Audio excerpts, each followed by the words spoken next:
Already, Shay, 6 games into the season where Pep Guardiola's fed up of hearing questions every week about Erling Haaland, but you just can't take your eyes off this player. He has been unbelievable. Yeah, Premier League Player of the Month as well. His first month in the Premier League.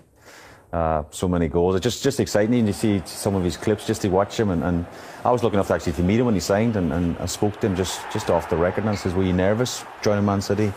What about the Premier League? Are you nervous about settling into the Premier League?" He goes, "No, not at all, man. Let's get it on." He was just so excited to get started at Man City, and with the players around him, Jules, the chances that they create for him. People are always talking about not many touches in a game. The touches, all that matters is putting the ball in the back of the net. And with these players around him, and his finishing technique and his skill and his mindset, he's going to get so many goals this season. Karen, the numbers are already incredible. How many is he going to end up getting? Wasn't there a stat that on the form that he's in at the moment, if he continues, is it like 102 goals or something ridiculous? So every person that's playing fantasy league, surely you have him every week as your captain. Oh yeah. But look, all his goals, 6-yard line. You know, in the 6-yard box. You know, he's about, as Shay said, it's about the service given to him. But you still know he's going to be in there, but you still can't stop him. A, because his movement's too good. B, he's too strong, or he's too quick. He's literally got everything that you'd want as a centre forward, and to have someone like Kevin De Bruyne constantly give you the service, it's a centre-forward stream as well. Well, we can talk from a perspective of watching him, Shay, but as you said a moment ago, you've met him, you've spoken to him. Does he have a different type of, I don't know, mentality to other strikers that you've spoken to before? We talk about pressure in the Premier League, and he joined a big club for a big fee, a big wage, and he's a superstar. We talk about the likes of in the past Messi, Ronaldo, coming to the end of their career.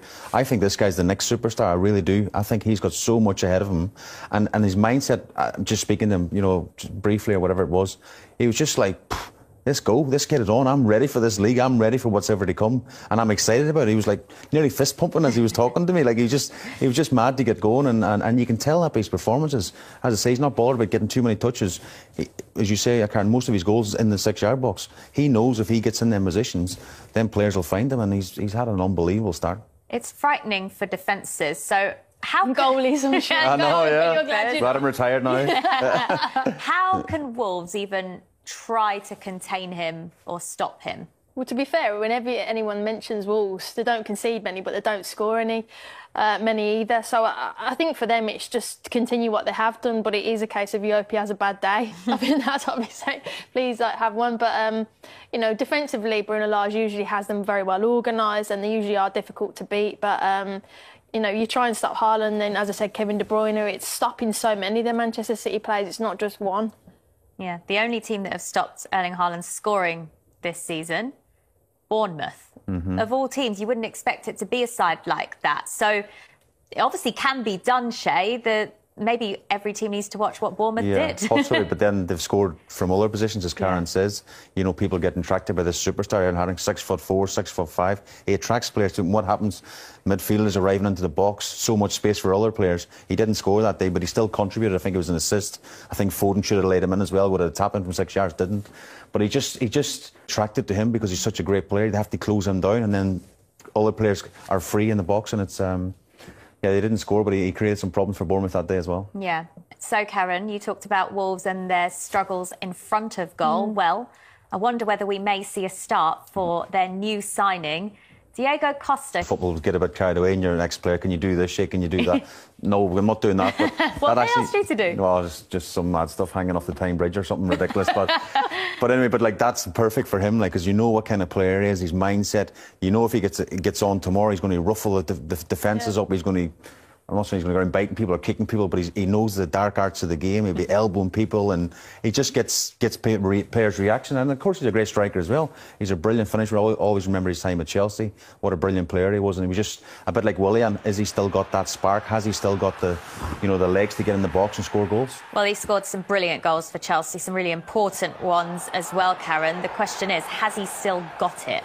Well, he hasn't played much football over the last couple of seasons, but there's no question. But there's no question about it, when he's in the right areas, you don't need to run too much when you can finish like that. And as Shay said, it's about causing damage to defenders and being in areas and ruffling a few feathers. And I think Bruno Lage said to his Wolves side, we can't really put crosses into the box. don't do it because you don't have someone in there. Well, now you do. You can have someone in there, and you know, he'll be itching to get on the pitch. He hasn't played since December, Shay, so are we expecting Bruno Lage to manage his minutes? Maybe not a start, but maybe bring him on? I would imagine so. I've seen his comments during the week, because he says, oh, it might take me a couple of weeks to get up to fitness, but I believe I can, you know, bring something to this team. And then the manager says he's in the squad for tomorrow as well. So, you know, if you need a goal, if it is a tight game and they can manage to keep Man City and Haaland quiet, if you bring him on for the last 15, 20 minutes, the City defenders will know there's a top striker coming off the bench. Well, it's a new threat, isn't it? And that's the difference, isn't it, for Manchester City coming into this game? It's a new player that they need to be worried about. It is, and you ask him, we saw what he could do previously. I know he hasn't had those minutes, as we said, and he's not up to speed, but if the ball's in the box and he's there to attack it and something falls to his feet, there's no question you can trust him. He's been there and done it, and as you said, Manchester City, they'll have to think of something different. He's a different problem that they can pose toward Wolves for them. What have you made of Wolves overall this season? Yeah, as Karen said, they don't score many, but they don't concede. They're quite a solid team. I do like the manager, actually. I think he's got a lot of time for him. But now, obviously, with the likes of Costa coming in, you would think if he can add a few goals to that team, you know, I know goals change games, and goals gives you confidence, and you know, it gives you a bit of pressure off the back four. If you're, you know, so tight every time you can get a couple of goals in the game, it just makes such a big difference. But I just can't see anything other than Man City won tomorrow, if I'm being honest. I think they're just too good. They're really in the zone right now. And again, we talk about international break 2 weeks. Pep Guardiola will be going, right, it's an early kick-off tomorrow, but we want to get in, get the 3 points, and then see what Arsenal do later. Well, it's only one of a few Premier League matches to look forward to this weekend. After the break,